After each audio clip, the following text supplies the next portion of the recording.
Clippers Celtics.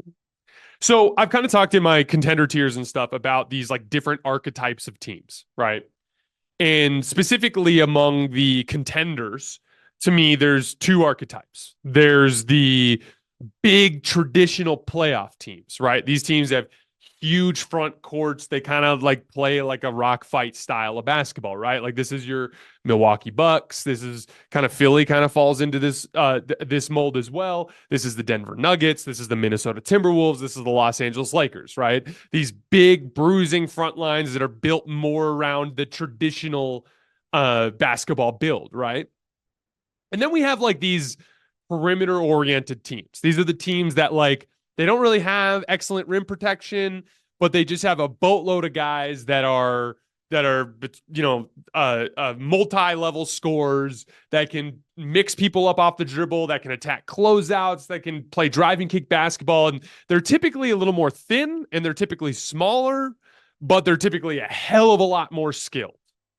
And generally speaking, like either team can beat the other if they exploit their advantage, if they control, like, again, styles make fights, but it's whichever style wins the fight, right? Like it doesn't really like quickness versus size. Well, if the big guy weaponizes his size more than the quick guy can weaponize his quickness, the big guy's going to win, or vice versa, right?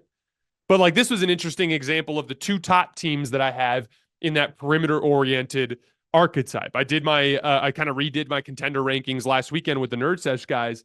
And I had the Nuggets at 1, the Celtics at 2, the Bucks at 3, and I had the Clippers at 4. And so this is the two teams in that top 4 that are of that archetype competing against each other. And then again, like the Clippers too, like they've won a lot of games, but there have been some games where like Kawhi's been out for major matchups against kind of like higher profile teams. This was a good example of an opportunity for them to add just another layer of legitimacy to their success. And it could not have come at a worse time because they just played a back-to-back in Toronto the night before. I texted my buddy Law Murray, who covers the Clippers for The Athletic, and I'm like, are they all playing tonight? And they're like, he told me that Paul George was coming off of kind of like an ankle issue and that he was questionable for the Toronto game and that he ended up still playing. And I was like, man, like I that's so lame that this game is going to be kind of like a little bit clouded by the back-to-back thing. We also have Kristaps Porzingis out with the ankle injury, right? And that, for the record, that's the one big difference between the Celtics and those other kind of perimeter-oriented teams is they have Kristaps Porzingis. He's the one thing that kind of like changes everything about what that team does. It's the true difference maker. And it's one of the big reasons why I have them in my top tier of contenders alongside Denver. It's not the same Boston team from years past. It's that Boston team with a legit stretch big. He's their second best on-off guy on the team. And that became a big theme in this particular game. The Clippers, particularly in that third quarter run, were relentlessly attacking Al Horford in pick and roll. He's just a little too slow, just a little too small. And it's not a shot at Al Horford. It's just the phase of his career that he's in, right? Like, and it just goes to show you how different the Celtics look when Porzingis is not out there, just how important he is. And for the record, like that's the case with all these teams, right? Like if Denver loses one of their starters, I think that fundamentally changes their title chances in a big way, regardless of which starter it is. Same thing goes for Milwaukee. Same thing goes for Boston. Same thing goes for the Clippers, the Lakers, all these teams. Nobody in this field is good enough to be able to afford losing an important player.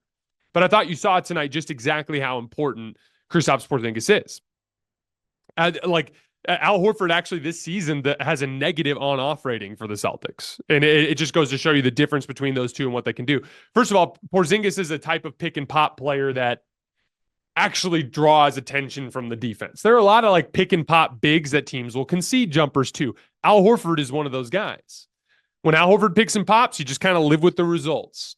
Porzingis, between his ability to actually attack mismatches in the post successfully and his skill just as a pick and pop big, just kind of fundamentally changes their defense. And it because of the difference in size between him and a typical perimeter player, it's going to lead to more traditional coverages, meaning they won't switch, which will force an over the top pursuit from a player. That was one of the big themes in this game was the Clippers switching stagnated a lot of the screening actions that Boston was running, which specifically baits Boston into their worst tendencies, which is when they get to that point, they have a tendency to take a lot of really tough, either quick catch and shoot threes that aren't that open or tough pull up jump shots. They lack the kind of discipline to be like, they're switching. We got to find the smallest guy. We got to get rim pressure to try to get the defense into rotation so that we can play drive and kick basketball, right? Porzingis, because of the difference in size, you're not going to switch that most of the time. It's going to be more like what the Clippers were doing with the with actions that involved Horford. They're running a drop.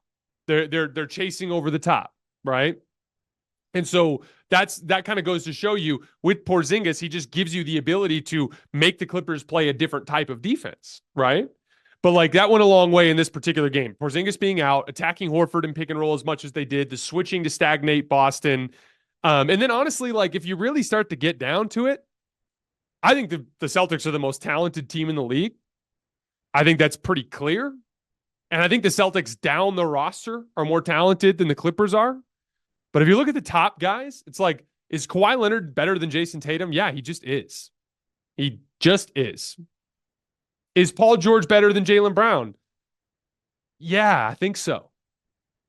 And it just goes to show you, like, especially in higher leverage environments, the top guys matter more. That's been one of the biggest problems for the Celtics over the years. It's like just Tatum runs into Steph and then kind of stalls out. Tatum runs into Jimmy Butler and then kind of stalls out. And like specifically in a playoff environment, whoever has the best player on the floor does actually matter quite a bit. And it's one of the biggest question marks surrounding the Celtics in general.